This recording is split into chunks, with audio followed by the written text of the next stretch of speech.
मेरा नाम डॉक्टर फरताश है और मैं यूरोलॉजिस्ट हूँ।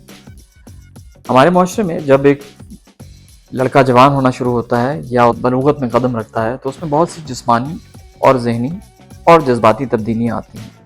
अनफॉर्चुनेटली हमारी सोसाइटी का कुछ माहौल और कुछ अपब्रिंगिंग ऐसी है कि हम उन चीज़ों को डिस्कस नहीं करते, लिहाजा बहुत सी मालूमात वो अपने इर्द गिर्द के दोस्तों यारों और अताइयों से, जिनको इस बारे में साइंटिफिक नॉलेज नहीं है, उनसे लेता है। हम एक ऐसी खुशकिस्मत दौर में भी रह रहे हैं जहां बहुत सी चीज़ें इंटरनेट पे अवेलेबल हैं, उसके फ़ायदे भी हैं और उसके नुकसानात भी हैं।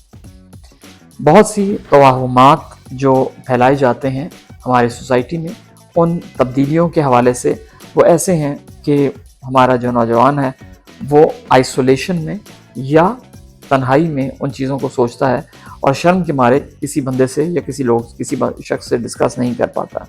मेरा ये वीडियो चैनल बनाने का और इस वीडियो चैनल को तरवीज देने का एक मकसद ये भी है कि जो गलत चीज़ें हमारे माशरे में परिमाण चढ़ रही हैं, सेक्सुअल ग्रोथ या सेक्स के हवाले से या जिस्मानी तब्दीलियों के हवाले से जो मर्दों में आती हैं, उसके बारे में जो गलत फहमियाँ हैं उनको दूर किया जाए। आपका बहुत बहुत शुक्रिया।